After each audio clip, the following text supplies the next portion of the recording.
Olá, excelente tarde para você. Seja muito bem-vindo à sua consulta com hora marcada. Consulta ao doutor está no ar.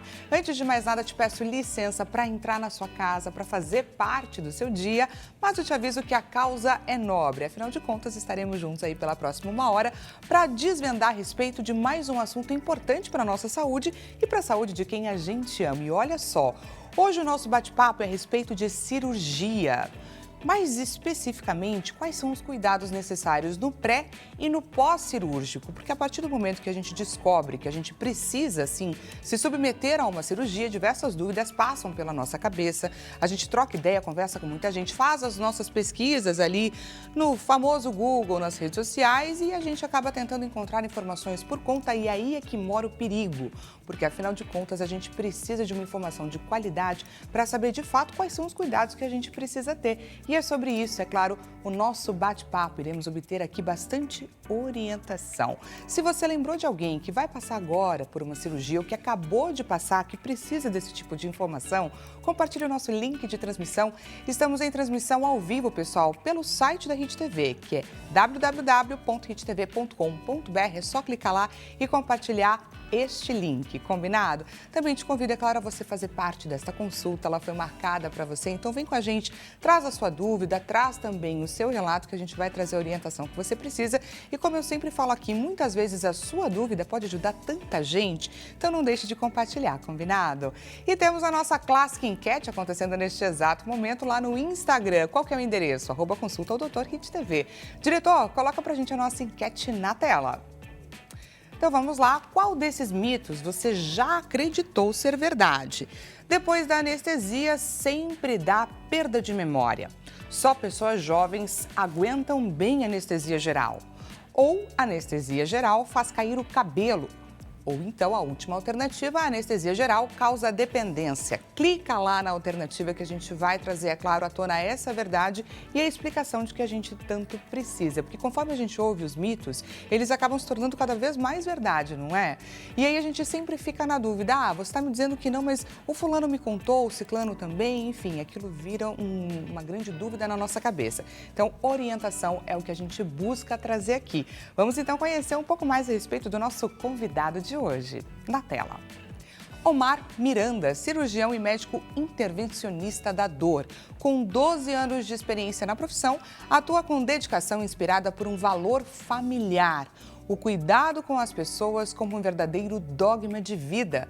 Seu trabalho se destaca pela empatia, pela paciência e pelo profundo conhecimento aplicado no atendimento com seu compromisso, que também é oferecer um cuidado humanizado, sempre atento aí às necessidades individuais de cada paciente. Doutor Omar, seja muito bem-vindo mais uma vez aqui no Consulta ao Doutor. Muito obrigado pelo convite, fico muito feliz de estar aqui hoje. E olha que bacana, gente, porque antes de começar aqui o programa, a gente estava conversando, trocando figurinhas, e ele compartilhou com a gente que, além de ser um cirurgião, ele passou recentemente por uma cirurgia, não é, doutor? Uma cirurgia bariátrica. Então, você está aqui respondendo também as nossas dúvidas com conhecimento de causa, certo? Sim, eu acho um assunto muito importante, tá? Porque até o momento eu perdi 34 quilogramas. Tá? Olha só. Isso vem de março até agora. Então, fui submetido na cirurgia bariátrica que praticamente salvou minha vida, me trouxe de volta a qualidade de vida que eu perdi por causa da obesidade. E tenho toda a autoridade para falar sobre isso agora.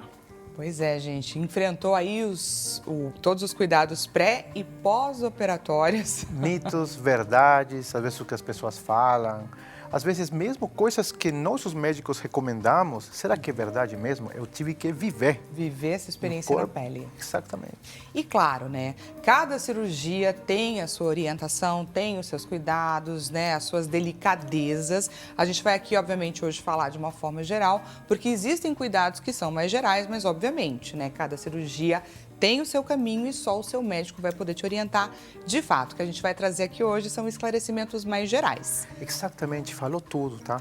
Eu queria fazer muito ênfase nessa parte de que cada paciente, cada cirurgia tem suas particularidades e preparos. Porém, Na grande maioria das vezes, dá para falar de uma forma geral, enquanto a cuidados pré e pós-cirúrgicos. Exatamente, esse é o nosso A foco. grande maioria das vezes, a maioria das recomendações, eles fazem muito sentido, só parar para pensar um pouquinho. Elas fazem muito sentido. E é isso que a gente vai fazer nessa tarde juntos. Parar para pensar nesses cuidados todos que a gente precisa ter através do nosso clássico Mito ou Verdade. Então vamos para o primeiro na nossa tela. Então vamos lá. Preciso estar em jejum absoluto por 12 horas antes da cirurgia. Mito ou verdade? Mito. Tá? Mito. Mito, tá. Porque a Sociedade Americana de Anestesiologia, né, o ASA, ela recomenda o quê?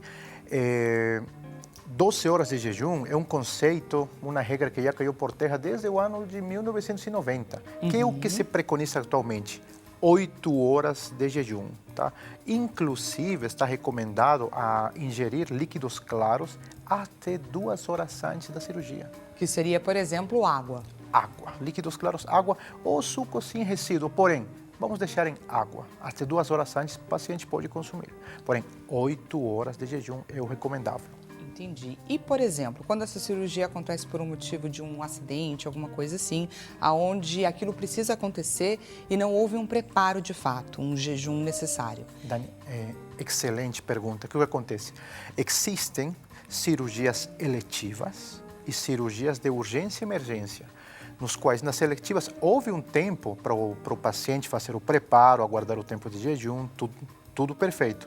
Porém, tem circunstâncias na medicina, cirurgias de urgência, em que esse tempo hábil não existe. E o paciente tem que ser submetido a uma anestesia geral, tá?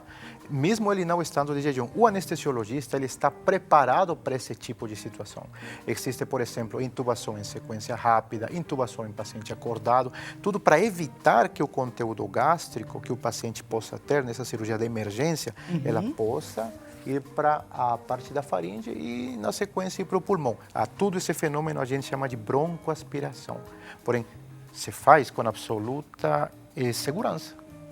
Olha só que bacana a gente saber disso, gente. O quanto a gente está seguro, mesmo diante de diversas condições ali do nosso dia a dia. Com relação a medicamentos, doutor, pessoas que tomam aí medicamentos de uso contínuo, que não podem parar, enfim. Preciso deixar de tomar? De que forma que eu devo conduzir? Tá. Existe um mito referente a isso, tá? Não, as medicações que o paciente toma devem ser suspensas no dia da cirurgia. Mito, tá? Isso daí é um mito. Existe uma regra geral quando a gente fala, eu gosto de falar mais com exemplos. Paciente diabético, hipertenso e com depressão. Por exemplo, senhor Carlos, paciente hipertenso, diabético e ele tem depressão. Ele toma remédio para essas 3 doenças. Ele deve manter as medicações no dia da cirurgia? Deve. Ele pode tomar as medicações para diabetes? Deve tomá-las. Medicações para pressão alta? Deve tomá-las. Medicações para depressão? Deve tomá-las também. Então, esses 3 grupos de medicação, eles têm que ser mantidas mesmo no dia da cirurgia. Olha que interessante. Com pequenas quantidades de algo suficiente para elas fazerem essa passagem. Só para descer o comprimido. Devem ser mantidas. Não se suspendem. Por quê? Vamos supor, temos o paciente Carlos, 53 anos de idade, hipertenso, relativamente controlado, e ele, no dia da cirurgia, ele não toma as medicações para pressão alta. Por exemplo, hidroclorotiazida, losartana, lodipino, ele não faz uso. Ele vai entrar hipertenso na cirurgia e a cirurgia vai ser cancelada. Se a pressão ultrapassou 18/9 ou vai além disso, o anestesista vai falar, cirurgia não vai acontecer. Então, quem se prejudica é o paciente, né, por não escutar. Ou às vezes, nem sempre é erro dele, né? Talvez ele não teve essa orientação de parte do profissional. E aí também é importante que o paciente ele se lembre de cada remédio que ele usa, cada produto que ele consome para informar toda a equipe médica e aí estarem todos sabendo dessas condições todas, né? Perfeito, sim. Isso também é muito importante. Vamos para o nosso próximo mito ou verdade na tela. Então vamos lá. Se estou me sentindo bem, não preciso fazer exames antes da cirurgia. Mito ou verdade? Mito, tá? Mito. De forma geral, por exemplo, falando de uma forma geral, Existem determinadas faixas etárias onde alguns exames são, entre aspas, obrigatórios e existem faixas etárias onde a gente só deve solicitar o básico. Vamos supor, uma paciente jovem que você, tá? Eu, no máximo, para uma pequena cirurgia ou uma cirurgia de mediano porte, eu solicitaria só um hemograma e um coagulograma. Se eu não encontrei algumas comorbidades importantes em você. Tipo, O hemograma é para saber mais ou menos qual é o meu estado geral. o estado geral, para ver como que está, se o seu paciente tem anemia ou não, ou se tem um transtorno da coagulação. Agora, vamos colocar o outro cenário, tá? Falando primeiro, desculpa, de um paciente ígido. Paciente jovem, paciente ígido que não tem nada, não tem comorbidades importantes, não é hipertenso, não é diabético, não é fumante. Hemograma, coagulograma é mais do que suficiente. Vamos ao outro cenário. Paciente acima dos 45 anos de idade, homem ou mulher, obeso, tabagista, hipertenso, diabético, cardiopata. Aí, o que era para pedir uma coisa pequena, vai ter uma bateria de exames, avaliação cardiológica, ecocardiograma, eletrocardiograma, eco, entre outras. Tem que se adequar às necessidades do paciente. Então, pelo menos para entrar no centro cirúrgico, precisamos, no mínimo, de um hemograma, um coagulograma. Entendi. Esses são exames básicos que precisam acontecer. Básicos. Não tem essa história de, não, gente, eu estou me sentindo bem, não preciso de nada disso. Você estava comentando a respeito do tabagismo. E, claro, todo mundo sabe o quanto o cigarro é prejudicial para a saúde, mas queria entender, um paciente tabagista sabe que vai se submeter a uma cirurgia. Em qualquer uma delas, ele precisa necessariamente parar de fumar antes? Quanto tempo? Como que precisa ser organizado tudo isso? Nossa, excelente pergunta, porque infelizmente, né, a taxa de tabagismo no Brasil ele não teve uma queda nos últimos 10 anos, ao contrário, ela só aumenta. Eu tenho ouvido inclusive isso, né, que muitas pessoas tinham a impressão de que as pessoas tinham se conscientizado um pouco mais, mas que recentemente eles têm identificado um crescimento, né? E aumentou mais ainda nas populações mais jovens. Antigamente era meio que reservado pacientes acima dos 40 anos que mais fumavam, agora não. São as pessoas mais jovens que fumam. Né? Então, na hora da anamnese, do exame pré-anestésico, pré-cirúrgico, a gente já identifica esse fator de risco no paciente. Tá? Tem 28 anos, quantos cigarros você fuma? Doutor, de forma esporádica, 3 a 4 por dia, ou menos de meio maço na semana, já é um paciente tabagista. Então, para esse paciente, a orientação é a seguinte, ele não fumar, o ideal seria que ele não fume, não faça uso do cigarro os 7 dias antes da cirurgia. Tá? Porque atrapalha na cicatrização, atrapalha na parte ventilatória na hora de ventilar o paciente com um aparelho de anestesia. Então, não é bom. Tá? Porém, se ele não puder conter isso mesmo, pelo menos 2 dias antes, 0 cigarro. E depois? O ideal seria ele não manter isso daí, mas se ele tiver mesmo a necessidade de continuar com o tabagismo, pelo menos 4 ou 5 dias depois da cirurgia. Perfeito. Mas aí é bacana isso que o doutor pontuou, porque uma vez que, de repente, uma pessoa que é fumante, que nunca nem tinha imaginado conseguir ficar ali seus 7 dias, uma semana, que seria a orientação correta, sem fumar, a partir do momento que ele conseguiu esse feito, que tal aproveitar o embalo e seguir adiante, não é? Aproveitar para já se desfazer desse mau hábito. Né? Porque senão pode vir a, inclusive, interferir na recuperação, né? Na cicatrização. Interfere muito na cicatrização, no padrão ventilatório do paciente. Quando eu falo de padrão ventilatório, eu falo da respiração. Tá?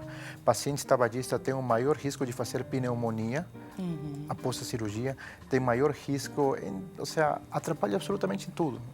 Perfeito. Não é bom. Vamos para o nosso próximo mito ou verdade na tela. Tomar banho antes da cirurgia ajuda a prevenir infecções. Mito ou verdade? Mito, tá? Mito. Mito. Assim, dentro da minha equipe, temos o Dr. Luiz Felipe, que ele me ajudou a fazer um levantamento sobre os estudos, tá? E ele é parcialmente verdade, parcialmente mito. Tá? Porque assim falam, a grande maioria dos hospitais aqui, eles têm o hábito, um bom hábito de falar para o paciente tomar um banho antes da cirurgia, com o intuito do quê? De eliminar a maior carga bacteriana que a gente naturalmente tem na pele, para na hora da incisão cirúrgica, diminuir o risco de infecção do sítio cirúrgico, que a gente chama, ou seja, o lugar onde será feito o corte. Tá? Se a gente vai ao pé da literatura, alguns artigos falam que não, um banho com sabão comum ou com clorexidina, ele ajuda a diminuir a taxa de infecções. Outros falam que não faz diferença nenhuma, nem usar tipo sabonete normal ou usar a clorexidina, que é tipo um antisséptico. Mais ou menos assim. Tá? Entendi. Então, uns falam que ajuda, outros falam que não. Porém, é de bom hábito fazê-lo. De bom hábito fazer, mas não necessariamente isso significa que você, não vai tomando mudar. Um banho antes com esse sabonete antisséptico, você não vai... Porque na hora da cirurgia, quando o paciente já está na mesa cirúrgica, existe um processo que a gente chama de degermação. Você limpa muito bem a área onde vai ser feita a cirurgia. Você faz asepsia, antissepsia. Então, segundo os estudos, falam que não muda muito o padrão.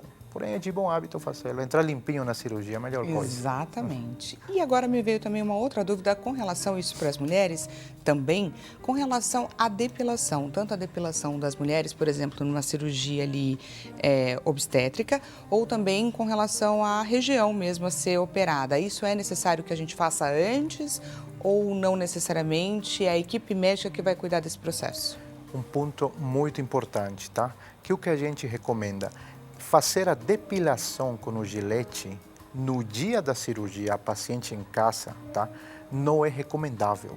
Não é recomendável. Não é? Não é recomendável. Tá. É ideal que seja feita pela equipe com um tricótomo especial que ele não faz essas microlesões na pele. Então a pele praticamente entra intacta, só que vai tirar a parte dos pelos, não necessariamente fazendo essa raspagem mais agressiva que o gilete faz.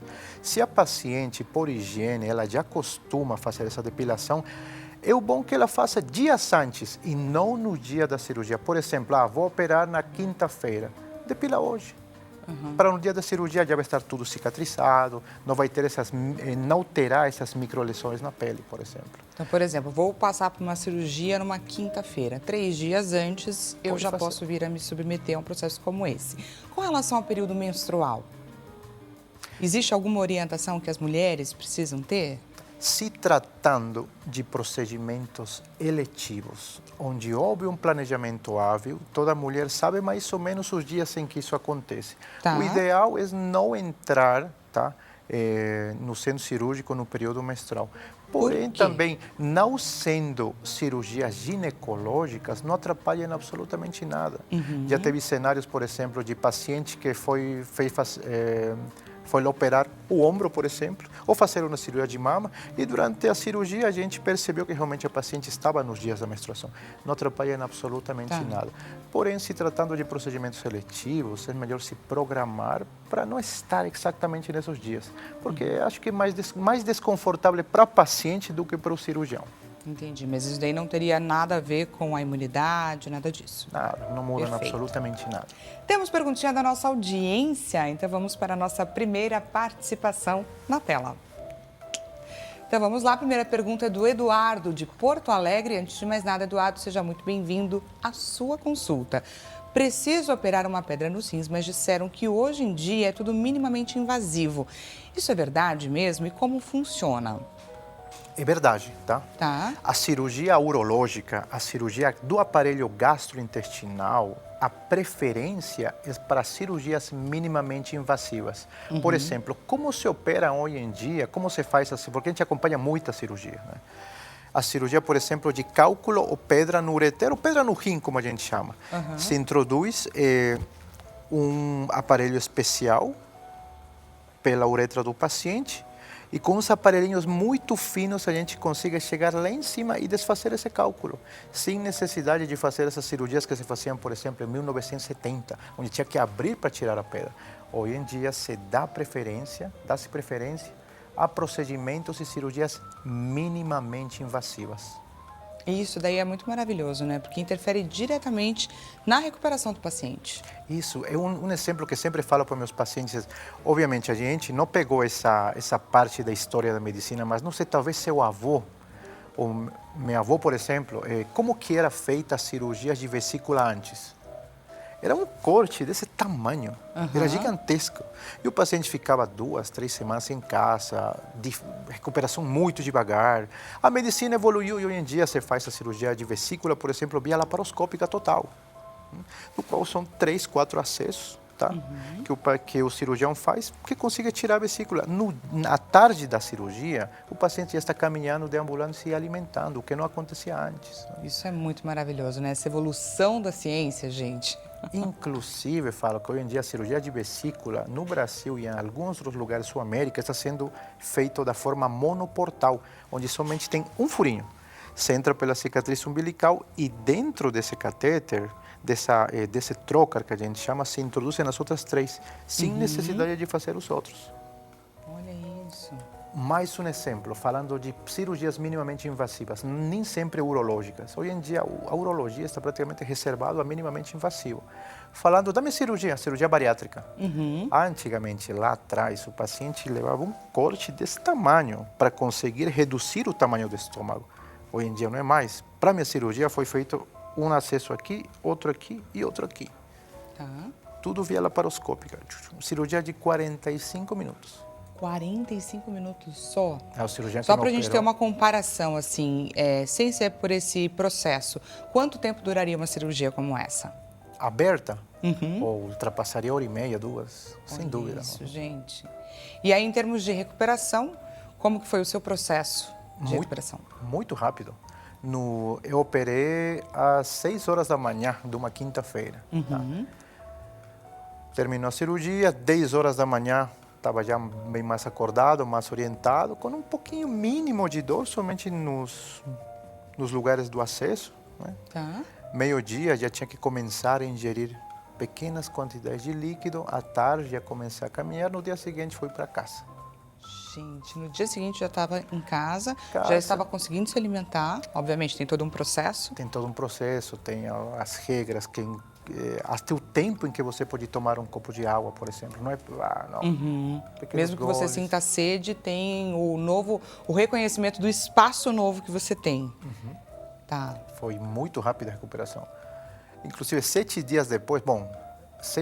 dias depois da cirurgia, tive que fazer uma viagem para fazer uma prova internacional. Obviamente, fui com todo cuidado, tranquilo, sem cometer excesso, mas 10 dias após a cirurgia, estava embarcado no avião para fazer uma prova. Minha cirurgia foi muito tranquila, né? Gente, que bacana, né? A gente saber que as coisas têm evoluído tanto para entregar para a gente qualidade de vida, porque o mais complicado também de você passar por uma cirurgia é você precisar se ausentar, né? Mudar a sua rotina completamente, se ausentar do seu dia a dia profissional, enfim. São inúmeros os desafios. Sim, Vamos para mais perguntinha da nossa audiência? Pergunta na tela. Então vamos lá, agora a pergunta é da Juliana aqui de São Paulo. Bem-vinda à sua consulta, Juliana. Fiz uma cirurgia de hérnia inguinal há 10 dias. A recuperação está indo bem, mas ainda sinto um pouco de dor ao me mexer. Isso é esperado? 10 dias. 10 dias após a cirurgia. O ideal seria perguntar para ela que tipo de cirurgia de hérnia, que tipo de cirurgia ela fez, tá? Tá. Porque hoje em dia, inclusive, dá para... a técnica mais comum é resolver-la via aberta, via anterior, mas também dá para fazer via laparoscópica, sabia? Também que aí dá também fazer. O processo, como a gente estava falando, é completamente diferente, o processo de recuperação. Num delas, a via aberta convencional, a paciente leva um corte considerável na área inguinal, para resolver o problema. Na outra, leva exatamente os furinhos da colecistectomia, entra tudo por dentro e resolve de dentro para fora, mais ou menos assim. Tá? Obviamente, o tempo da melhora e demais é muito mais abreviada na via menos invasiva e um pouquinho mais prolongada na via aberta. Tá? Porém, a dor, eu queria mudar um pouquinho esse conceito de que a dor, hoje em dia, uma dor intensa, não deveria fazer parte de nenhum pós-operatório. Uma dor leve, quando eu falo de dor, a gente gosta de quantificá-la. Tá. Do 1 ao 10. 1 não dói pouquinho, e 10 é a pior dor que o paciente já teve. Se o paciente me fala, doutor, essa dor que estou sentindo após a cirurgia da hérnia inguinal, de 1 ao 10 ela dói 3, vai um pouquinho, quando eu me mexo, está tolerável, está ok. Tá. Se ele falou, doutor, já passou 10 dias da cirurgia, está me doendo desde 10. Alguma coisa pode ter acontecido. É melhor ir no PS, procurar o cirurgião e passar por uma avaliação muito mais criteriosa. Dor é o primeiro sinal de alerta que o paciente tem. Dor. Aí temos que avaliar a intensidade. Está doendo um pouquinho, provavelmente seja o curso natural. Um analgésico, um anti-inflamatório, ok. Está doendo muito 10 dias após. Com certeza alguma coisa está errada. Mas essa informação que você trouxe para a gente é de extrema importância. É uma dor muito forte, mesmo que você tenha feito um processo extremamente invasivo, ele não faz parte. É preciso ir atrás, buscar, ir até um pronto-socorro para tentar entender o que pode estar acontecendo. Exatamente. Independente do segmento que foi operado, tá? Independentemente do segmento que foi abordado. Por exemplo, um paciente que colocou uma prótese no joelho. Hoje em dia existem técnicas anestésicas e cirúrgicas para minimizar no máximo a dor que traz uma cirurgia tão grande, como tipo a prótese de joelho, uma cirurgia um tanto cruenta, vamos falar assim. Ele resolve, ajuda, porém é uma cirurgia grande e dói. Se o anestesista ele não cuidou essa parte tão importante da dor pós-operatória, o paciente realmente vai sentir bastante dor. E a dor, ela nos alerta, né, o tempo todo de que alguma coisa errada pode estar acontecendo. E essa figura, doutor, do anestesista é uma figura crucial em toda e qualquer cirurgia, não é? Crucial e talvez a mais tão importante quanto a cirurgia. Muito importante. Por quê?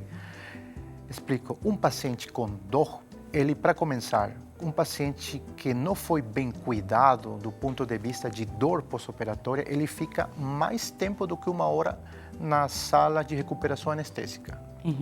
Paciente com dor, a recuperação, o retorno para as atividades normais do dia a dia já não vai ser 5 ou 6 dias, vai ser 3 semanas. Um paciente com dor, a permanência de um paciente com dor pós-cirúrgica, ela pode se estender em uns 50% a mais do que um paciente sem dor. Então, a dor, o controle da dor pós-operatória é muito importante. Olha só, gente, a importância desta figura em uma equipe médica durante uma cirurgia. Vamos para o nosso próximo mito ou verdade? Na tela. Então vamos lá, não posso usar esmalte ou unhas postiças no dia da cirurgia. Mito ou verdade? Parcialmente verdade. Parcialmente, eu jurava que esse daí ia ser verdade. Verdade. Que o que o ASA recomenda, né, que também a Sociedade Brasileira de Anestesiologia e as principais entidades as principais sociedades referentes ao caso. No caso, você passou um esmalte, né? O esmalte vermelho, ou esmaltes mais escuros, com os aparelhos de oximetria que a gente tem durante a cirurgia, o oxímetro de pulso que a gente chama, praticamente não atrapalha em nada, tá? Vai aferir do mesmo jeito, não vai atrapalhar nada. Agora, as extensões, as unhas, essas que vêm de acrílico, elas sim vão prejudicar. Qual que é o mundo ideal? Vamos supor, temos uma paciente jovem, 28 anos, que vai ser submetida a uma X cirurgia. O ideal é entrar sem esmalte, sem nada. Nem unhas, nem esmalte, sem nada. Passar acetona, né? Para retirar tudo bonitinho. Retirado, tudo bonitinho e entrar o mais clean na cirurgia. É isso que a gente aconselha. Porém, se veio com esmalte, não lembrou, por algum motivo, não tem problema nenhum. Agora, as unhas, elas sim, atrapalham na hora da leitura do oxímetro de pulso. E outra coisa, para avaliar a perfusão do paciente, por exemplo, eu não tenho esmalte, obviamente. Quando eu aperto o dedinho, eu posso ver que a circulação está boa. Ele não aperto, ele fica branquinho, solto, ele volta, recupera a cor. Numa paciente com esmalte, não tenho como avaliar isso. Você não consegue ver isso rapidinho? Não tenho como avaliar isso. O ideal é ir sem nada, absolutamente nada, porém, se ele esqueceu o esmalte, também não faz muita diferença. Porque essa é uma das grandes questões, toda e qualquer mulher que vai se submeter a uma cirurgia sempre tem essa preocupação. Será que eu preciso de fato tirar? Não preciso? E ultimamente, né, com o sucesso das unhas em gel e tudo mais, aí fica ainda mais complicado. Unha em gel, não pode, tá? Esmalte, se esqueceu, tudo bem, mas o ideal é entrar sem nada. Perfeito. Para você que está aqui gostando do nosso bate-papo, consulta o doutor. Vai para um rápido intervalo, mas a gente já volta para tirar todas as nossas dúvidas com relação aos cuidados pré e principalmente no próximo bloco, pós-cirúrgicos. Já estou te esperando. Interessante.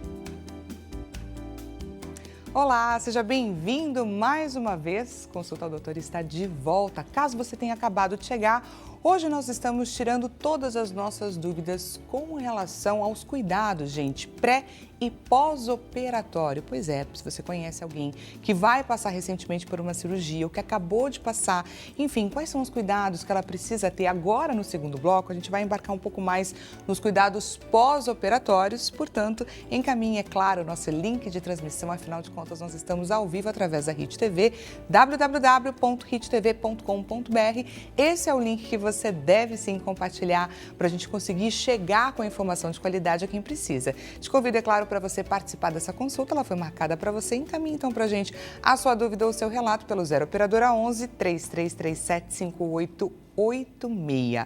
E temos a nossa clássica enquete acontecendo neste exato momento, pessoal, lá no nosso Instagram, que é @consulta ao Doutor Hit TV. Caso você ainda não nos siga, não deixe de nos seguir, combinado?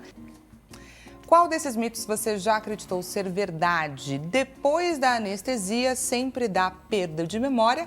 Só pessoas jovens aguentam bem uma anestesia geral? A anestesia geral faz cair o cabelo ou a anestesia geral causa dependência? Qual desses mitos, então, você já entendeu que isso era uma verdade? Clica lá na alternativa que a gente vai, é claro, desvendar e trazer o conhecimento que a gente precisa, combinado? Para quem acabou de chegar, o bate-papo está acontecendo com o doutor Omar Miranda. Seja muito bem-vindo mais uma vez, doutor. Muito obrigada aqui pela sua participação. Queria que você falasse para a gente um pouco sobre a avaliação pré-anestésica. Qual que é a importância, o que envolve esse processo, para depois, é claro, a gente entrar nos mitos ou verdades com relação aos cuidados pós-cirúrgicos. Perfeito. Bom, a avaliação pré-anestésica é a critério pessoal, a parte mais importante do processo é naquela pessoa que vai ser submetida a uma cirurgia. Por quê? Na avaliação pré-anestésica, a gente consegue identificar diferentes fatores que possam diminuir ou possam aumentar de forma considerável o risco cirúrgico.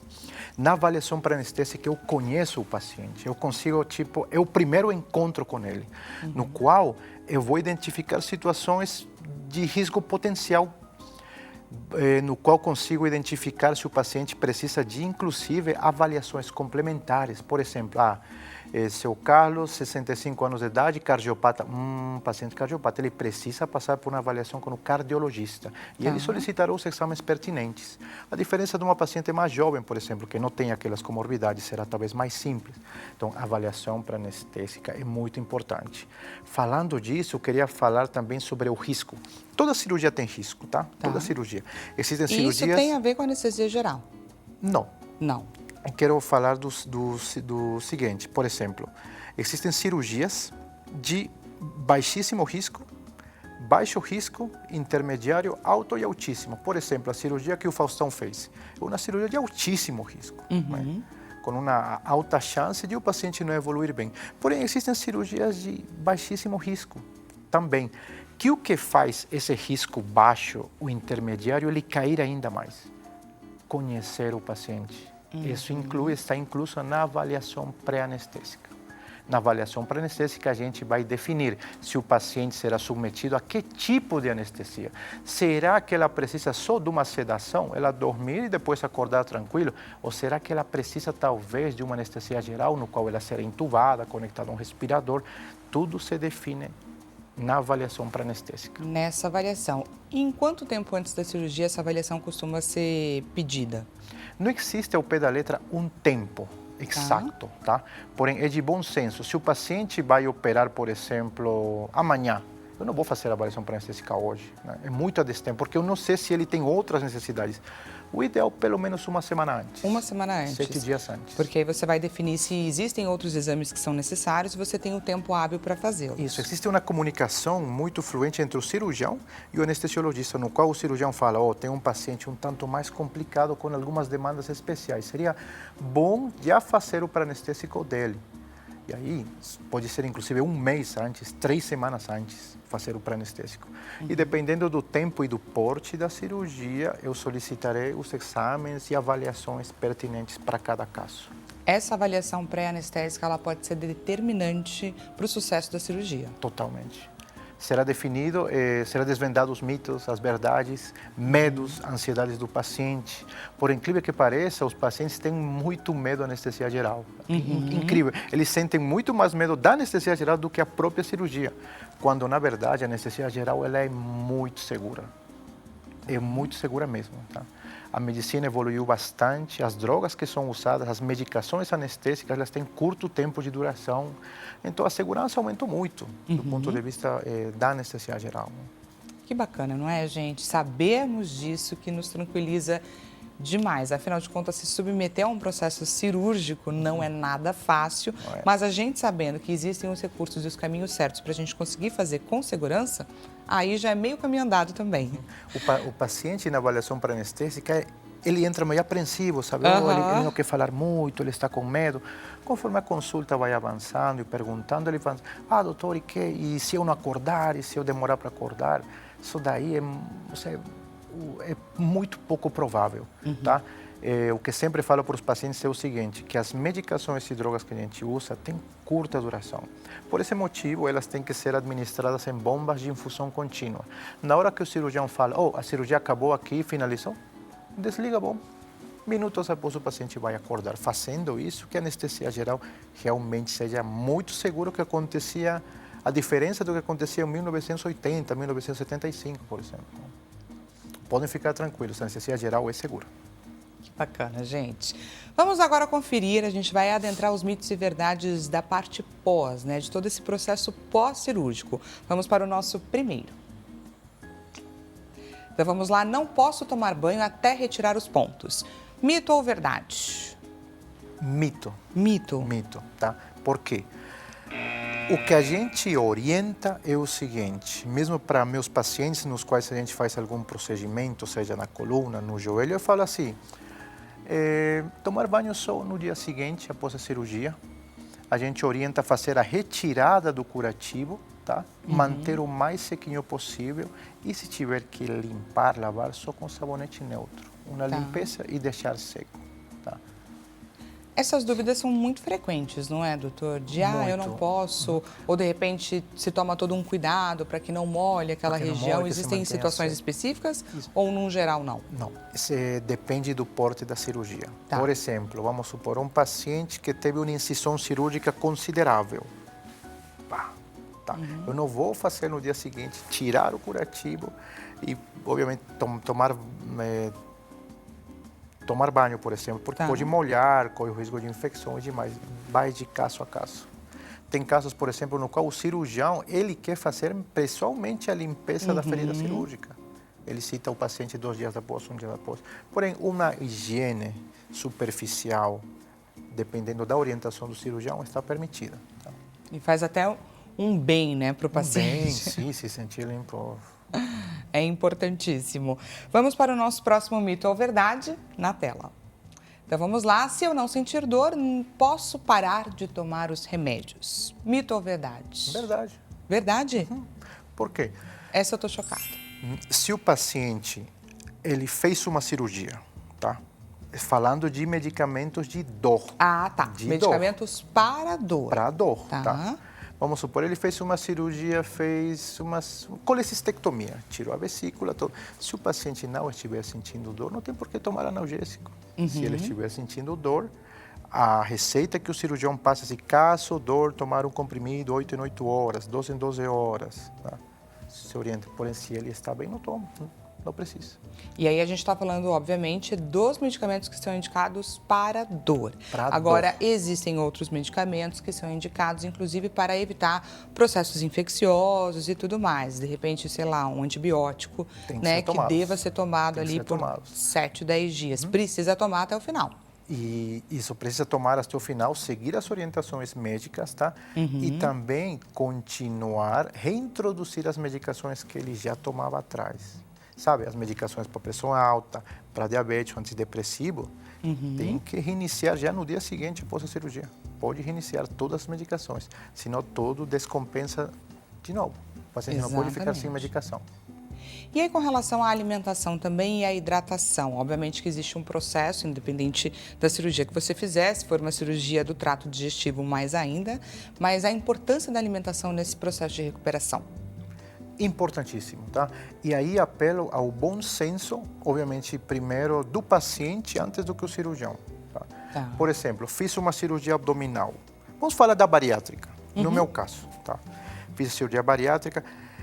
No dia seguinte à cirurgia, será bom eu comer feijão, cebola, fazer uso de ingerir alimentos que distendem estufa no paciente? Não. Tá.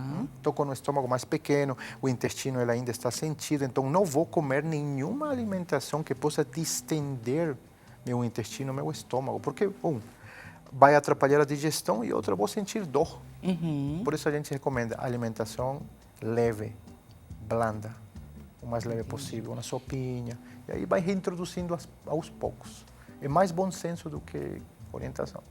E algumas pessoas não têm muito bom senso, não é, doutora? Afinal de contas, passei por uma cirurgia, não foi do trato digestivo, enfim, vou comer agora alguma coisa que vai me trazer um certo conforto. Não é por aí. Não é por Porque, aí. afinal de contas, aquele alimento que você ingerir pode vir a ser determinante para o seu processo de recuperação mesmo. Vou contar um exemplo. Tem um amigo que ele fez bariátrica também. Ele fez o ano passado. E no 5º dia do pós-cirúrgico, ele falou, porque assim, muda. É um antes e um depois, após a bariátrica, falando de alimentação. E ele cometeu o erro de pegar um refrigerante. Mas vai ser só um golinho, vai ser só um golinho. Ele pegou um refrigerante. Só que o que o refrigerante tem? Gases. Ele tem gás, tem bastante gás. Ele tomou, ele fala que foi um gole pequeno. Chegou o refrigerante num estômago que agora é só um 20% do que ele era. É praticamente o tamanho de uma salsicha, o estômago. Ainda com os pontos muito frescos, não cicatrizados ainda. Ele tomou. O que aconteceu? Houve uma deiscência da sutura. Ele teve que ser levado para o PS, teve que ser reabordado, porque soltou. Olha isso, gente, que sério. Com uma coisa tão... E foi o pensamento dele, não, só vou tomar um golinho, é só para matar a minha vontade, enfim. E ele precisou passar por um outro procedimento. Por um outro procedimento para reparar na área de ruptura, porque houve uma deiscência, houve uma ruptura. O estômago fez isso, abriu. Então, o cirurgião teve que entrar de novo e estruturar. Uma coisa tão simples, tão inocente. Né?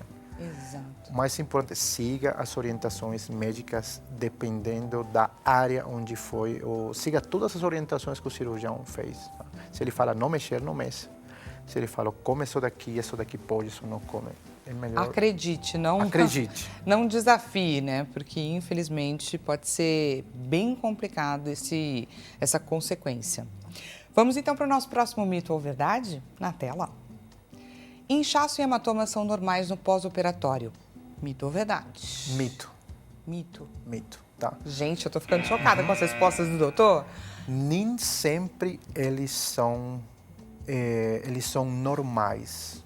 Tá. Falando de uma cirurgia, por exemplo, onde foi feita incisão cirúrgica, existe uma pequena área de inflamação, uma pequena área onde vai ficar um pouquinho roxo e mais nada. Agora, quando a gente fala de hematoma, para mim, no meu conceito de hematoma é o seguinte: fiz uma cirurgia abdominal, fiz uma hérnia, tá? Falando do exemplo da paciente anterior. Fiz uma cirurgia de hérnia inguinal. Se eu vejo que a área desse roxo está muito mais grande, muito maior, inclusive fez um abaulamento e ele faz isso, tá? Ele é um hematoma e esse hematoma tem que ser drenado, então ele não é normal. Não é normal após uma cirurgia ver um roxo desse tamanho, por exemplo, gigantesco, não é normal. Tá? Entendi. Área de inflamação, irritação, sim, onde foi feito uma pequena área vermelha. É relativamente esperado porque houve uma agressão na pele. Agora, hematoma, no meu conceito, hematoma é um acúmulo de sangue embaixo da pele. Isso que um hematoma é. Não é normal. Quais são outros sinais que indicam aí que não é normal e que você deve sim buscar retornar ao pronto-socorro, enfim, buscar orientação médica? Paciente que fez uma cirurgia, independentemente do segmento, dor. Não é para ter dor de grande intensidade. Uma dorzinha 2, 3 de 10, ok. Controlável. Uma dor intensa não é normal, tem que ir para o PS e procurar atendimento. Se você vê que a área onde foi feita a cirurgia está ficando muito, como se fosse um abaulamento, está ficando como se tivesse alguma coisa embaixo, provavelmente seja, talvez que os pontos que estavam lá na parte interna abriram, ou está tendo acúmulo de sangue, que é o hematoma. Então não é normal isso acontecer. Perfeito. E existe algo que eu possa fazer para, de repente, esse hematoma clarear mais rápido? Porque também tem uma questão de pele, né? Existem pessoas que estão mais suscetíveis a essa formação. Alguma coisa que possa só seguir orientações médicas. Só seguindo orientação médica mesmo. Orientação médica. Porque tem cirurgias, dependendo da área, onde você não pode colocar nada lá em cima. E uma delas é a cirurgia da hernia inguinal, por exemplo. Não dá para pôr uma compressa, não dá para pôr gelo, nada, só manter a área limpa e seca, o que o cirurgião recomenda. E ter paciência. Ter paciência. Porém, os sinais quando está acontecendo alguma complicação pós-cirúrgica são muito evidentes. E cada quem conhece seu corpo. Se eu vejo que a dor está excruciante, está muito intensa, não é normal. Se eu vejo que está ficando muito roxo, uma área meio preta, uma área maior, não é normal.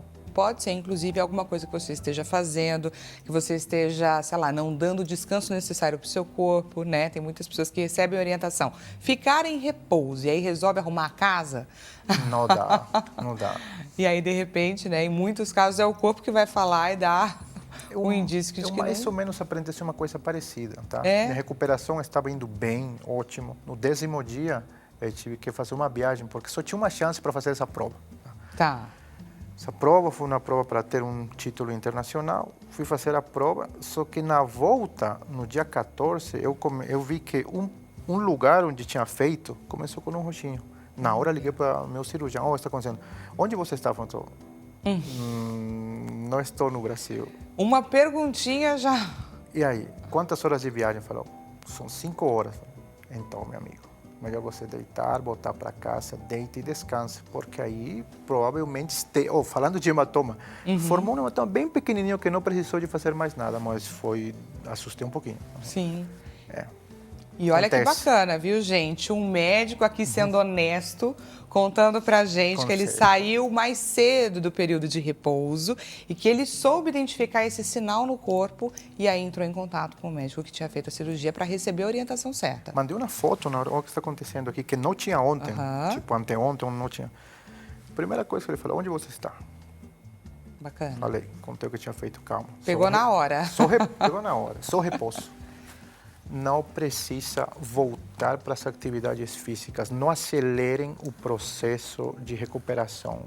O corpo, às vezes, ele recupera rápido, outras vezes ele demora um pouquinho. Porém, não precisa cometer excessos, não precisa. Se recupera tranquilo em casa. É importante saber que o tempo das coisas precisa ser respeitado para que você consiga retomar as atividades o quanto antes. Isso daí é um fato. Mito ou verdade, mais um agora na nossa tela. Então vamos lá, é melhor deixar a ferida respirar do que manter o curativo. Voltando a falar um pouquinho a respeito desse processo aí de recuperação. Mito ou verdade, doutor? Parcialmente verdade. Parcialmente. Verdade. Vamos fazer o seguinte exemplo. Fiz uma cirurgia no joelho, tá? No qual foi feito um reparo do ligamento cruzado anterior. Para parar de falar de exemplos abdominais. Houve um corte, né? Houve um corte, ele está sendo bem cuidado, tudo. Eu não preciso manter essa ferida cirúrgica o tempo todo coberta. No 3º, 4º dia, o curativo vai ser retirado. Tá? No 7º, 8º dia, os pontos serão retirados também. A ferida, sim, tem que respirar.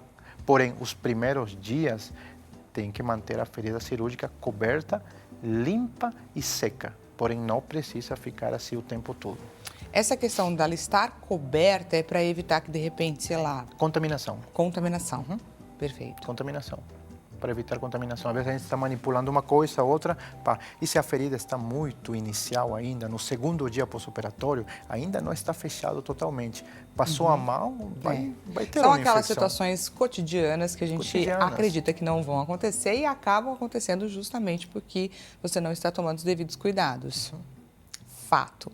E aí, por exemplo, voltando a falar sobre esse exemplo que você trouxe aqui pra gente de uma operação no joelho.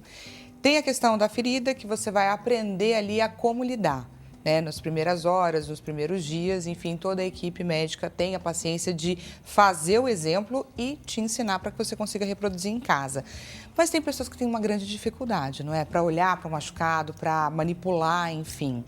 Tem alguma orientação com relação a isso, além de coragem? Tá. Tem pessoas que conseguem cuidar bastante bem a ferida cirúrgica que foi feita. Elas mesmas fazem uma limpeza, a enfermeira da equipe ou o próprio médico ele orienta a fazer uma limpeza, colocar uma gase limpa e seca e o curativo micropor. Agora vamos colocar outro cenário, um paciente de 75 anos que foi submetido a uma prótese de joelho, será que ele vai fazer esse curativo? Não. O ideal é ter um assistente em casa que faça isso por ele, ou se ele não tiver esse suporte, ir até o lugar, o PS, para fazer a troca de curativo. Não tem problema nenhum. Porque se essa ferida não for devidamente tratada, vai infeccionar. Vai infeccionar e o problema é grande. Infecções no joelho, em pessoas idosas, são muito difíceis e são chatas de tratar. Então, não precisa passar por isso. Jovens, pelo geral, a gente consegue cuidar bem de uma ferida. Idosos, exigir para ele que faça com total limpeza. Às vezes, eles não querem nem olhar, eu não quero nem ver. Exatamente. É melhor outra pessoa fazer por eles. É cuidado, é carinho. Perfeito. Vamos, então, para mais um mito ou verdade na nossa tela? Não posso dirigir por alguns dias após a cirurgia. Mito ou verdade? Esse aí é ai, ai. Vou ficar como verdade, tá? Tá. Se fosse verdade. Mas eu vi que você está indeciso. Porém, Por quê? vai de caso a caso. Tá. Vai depender do porte da cirurgia. A questão não é para evitar um acidente que possa vir a complicar o quadro daquele paciente em recuperação? Tá. E se eu falo se a cirurgia foi pequena? Tá. Se a cirurgia foi muito pequena, por exemplo, aí acho que não atrapalharia em nada. Não? Depende muito do porte da cirurgia. Aqui faz uma vez apelo ao bom senso do paciente. Se eu fiz uma cirurgia abdominal de mediano porte, uma colecistectomia, tirei o apêndice, tratei uma hérnia, o que for, o ideal é o paciente não dirigir pelo menos por 7 a 10 dias. Você viu o que acontece quando a gente dirige? Em feridas que ainda não estão curadas lá por dentro, não cicatrizaram ainda. Corre o risco do paciente, né, ter uma ruptura, ter os pontos da cirurgia soltarem. Agora, se eu fiz uma cirurgia no braço, por exemplo, um pequeno corte, eu acredito que não atrapalha, depende muito, vai de caso a caso. Perfeito. Vai de caso a caso. O que não dá para fazer, por exemplo, hoje de manhã, vamos falar de um procedimento bem pequenininho, tá? Fiz uma endoscopia, por exemplo. Já fez endoscopia? Já. Tá. Será bom você dirigir à tarde? Não, não é bom. Mas aí é por conta da anestesia? Por conta da anestesia. Perfeito. Não é boa ideia, porque tudo bem, as drogas têm uma ação rápida, tudo, mas não é aconselhável, você pode bater o carro. Dirija no dia seguinte, não vai mudar em nada você dirigir à tarde. Olha que bacana essa orientação, gente. Ao fazer uma endoscopia, é importante que no dia, pela medicação que você tomou, que você não dirija. Porque dependendo das medicações que o anestesista usou para te sedar, tem umas que têm um tempo de vida muito longa, tem umas que têm um tempo de vida intermediária, tem umas que demoram muito pouco. Que o que ele usou, na dúvida, no dia, fez endoscopia, fez colonoscopia, não dirija no dia da cirurgia, só no dia seguinte, se for muito necessário. Perfeito. Por falar em anestesia, vamos juntos conferir o resultado da nossa enquete. Resultado na tela. 60% alternativa mais votada. A gente perguntou qual mito você já tomou como verdade. Depois da anestesia sempre dá perda de memória. E aí, doutor, o que você achou do resultado da nossa enquete? Interessante, né? Muito interessante. Porém, não existe essa perda da memória. Tá. O paciente consegue lembrar os últimos segundos que ele interagiu antes do anestesista aplicar a medicação. Obviamente, durante a cirurgia, ele não vai lembrar absolutamente nada. Porém, do momento em que ele acorda, em diante, ele vai lembrar absolutamente tudo. Não existe perda da memória. Um paciente anestesiado, ele entra num plano anestésico, o objetivo dele é exatamente isso, que o paciente não sinta nem lembre nada durante a cirurgia. Porém, ele vai lembrar o que aconteceu antes e o que aconteceu depois que ele acordou. Não é bem uma perda de memória. Entendi. É tudo minimamente calculado, inclusive. O tempo de duração da cirurgia.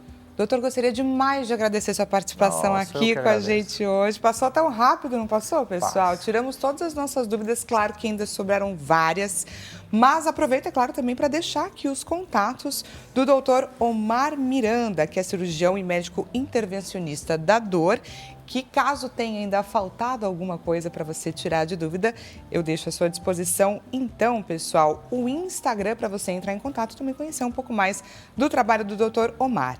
dr.omarmiranda.dor, e ele também deixa à sua disposição o site doutomargomes.com.br. Doutor, muito obrigada, viu? Só eu que agradeço. Muito obrigado pelo convite. Sempre um prazer vir aqui. Muito obrigada pela companhia, você que esteve aqui com a gente. Um excelente restinho de tarde. A gente volta a se encontrar de segunda a sexta-feira, às 16 horas. Até mais.